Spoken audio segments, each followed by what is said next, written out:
Assalamualaikum warahmatullahi wabarakatuh.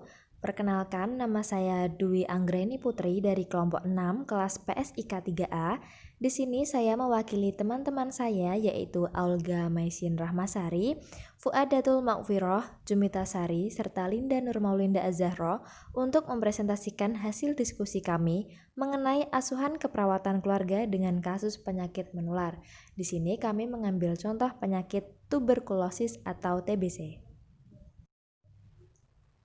Seperti yang kita ketahui pada umumnya, tuberkulosis atau TBC merupakan penyakit menular yang disebabkan oleh kuman TB atau tuberkulosis yang menyebabkan masalah kesehatan terbesar kedua di dunia setelah HIV.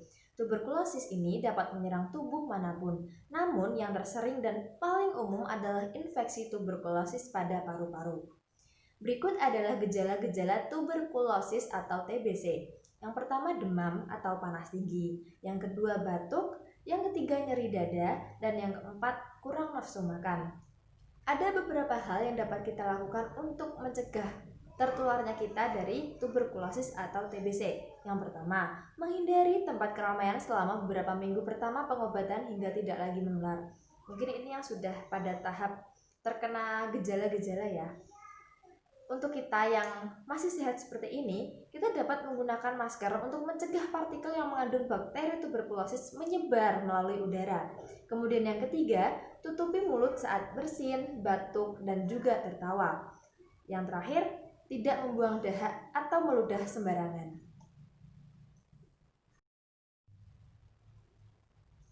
Kemudian, kami mengambil contoh kasus penderita TBC seperti yang tertera pada PPT. Tuanka 60 tahun, seorang pekerja petani karet datang dengan keluhan batuk tidak berdahak. Untuk seterusnya mohon dibaca sendiri.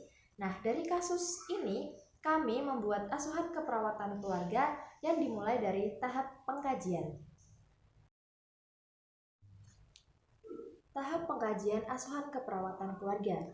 Pada tahap pengkajian terdiri dari 7 poin. Yang pertama adalah data umum, yang kedua tahap perkembangan dan riwayat keluarga, yang ketiga data lingkungan, yang keempat struktur keluarga, yang kelima fungsi keluarga, yang keenam stres coping dan adaptasi keluarga, serta yang ketujuh adalah pengkajian fisik. Untuk data umum, poin pertama yaitu data umum biasanya terdiri dari identitas keluarga dan komposisi keluarga.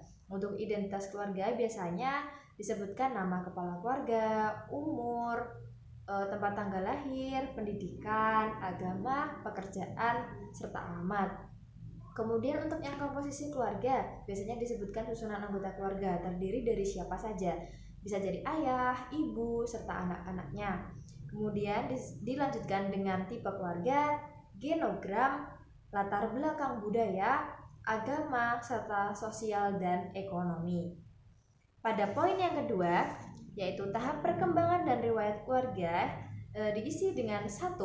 Tahap perkembangan keluarga saat ini. Yang kedua, tugas perkembangan keluarga saat ini yang belum terselesaikan. Yang ketiga, riwayat keluarga inti. Dan yang keempat, riwayat keluarga sebelumnya.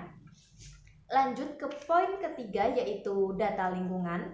Pada data lingkungan ini disebutkan karakteristik pemukiman. Di situ nanti digambarkan struktur lingkungan rumah seperti denah, kepemilikan rumah, model bangunan, dan lain-lain.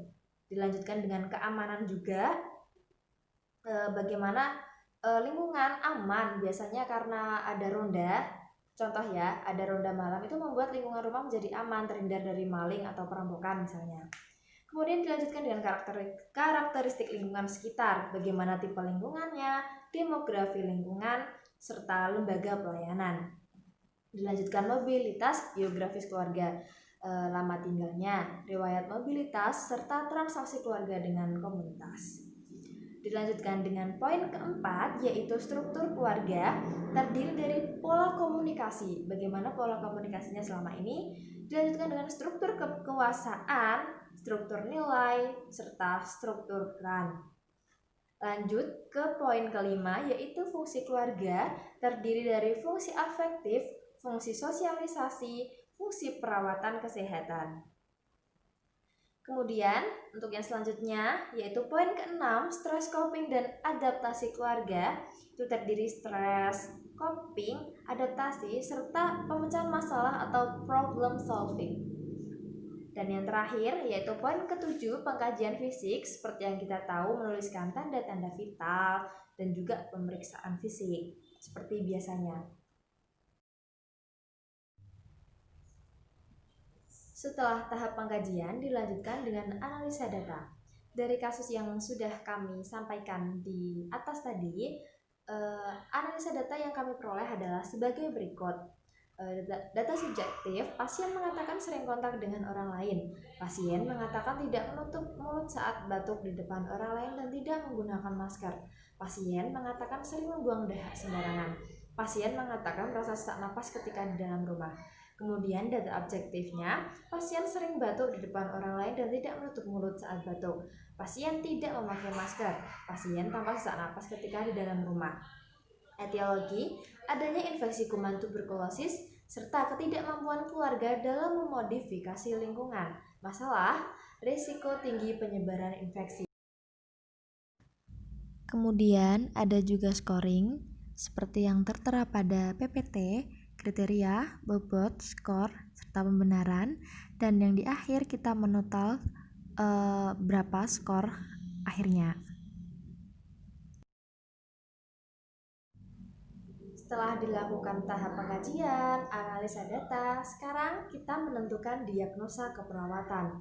Dari analisa data yang sudah kita peroleh tadi, didapatkan diagnosa keperawatan yaitu resiko tinggi penyebaran infeksi berhubungan dengan adanya infeksi kuman tuberkulosis dan tidak kemampuan keluarga dalam memodifikasi. Kemudian setelah itu dilanjutkan dengan intervensi atau perencanaan keperawatan. Pada diagnosa, resiko penyebaran infeksi berhubungan dengan adanya infeksi kuman tuberkulosis dan ketidakmampuan keluarga dalam memodifikasi lingkungan, diharapkan setelah dilakukan perawatan 1x24 jam, masalah resiko penyebaran infeksi dapat teratasi dengan kriteria hasil. 1. Klien bebas dari tanda dan gejala infeksi. Yang kedua, mendeskripsikan proses penularan penyakit, fakta dan pengaruh penularan, serta penata laksanaannya. Untuk intervensi atau perencanaannya, yang pertama, observasi tanda-tanda vital, yang kedua, observasi patologi penyakit dan potensi penyebaran infeksi melalui droplet udara selama batuk, bersin, meludah, bahkan berbicara. Nah, setelah adanya intervensi atau perencanaan keperawatan, kini dilanjutkan dengan implementasi dan evaluasi. Untuk implementasi atau pelaksanaannya, di sini implementasi pada diagnosa resiko penyebaran infeksi berhubungan dengan adanya infeksi kuman tuberkulosis dan ketidakmampuan keluarga dalam memodifikasi lingkungan dapat dilakukan dengan pertama, mengobservasi tanda-tanda vital. Yang kedua, mengobservasi patologi dan potensi penyebaran infeksi melalui droplet udara selama batuk, bersin, berbicara, dan lain-lain. Selain itu, kita juga dapat memberikan pengarahan kepada keluarga agar memodifikasi atau mengubah lingkungan tempat tinggal menjadi lebih nyaman. Contohnya, sering membuka jendela agar ruangan tidak terasa lembab. Kemudian untuk evaluasinya yang terakhir, subjek pasien mengatakan bahwa sudah dapat menutup mulut saat batuk atau bersin. Berarti sudah berhasil apa yang sudah kita implementasikan sebelumnya, yaitu melarang, lebih tepatnya kita memberi pengarahan untuk tidak batuk atau membuang dahak sembarangan. Dan alhamdulillahnya pada evaluasi pasien sudah mengatakan bahwa dia dapat menutup mulut saat batuk atau bersin. Kemudian dicantumkan juga TTV yang mulai normal dan objektif dari kami maksudnya, Tuan K sudah dapat membuang dahak ke tempat yang tertutup, menghindari meludah sembarangan, mencuci tangan dengan tepat, dan tidak ada keluarga atau orang terdekat yang mempunyai gejala yang sama. Saya rasa cukup sekian presentasi dari kami kelompok 6. Kurang lebihnya kami mohon maaf. Wabillahi taufiq wal hidayah. Wassalamualaikum warahmatullahi wabarakatuh.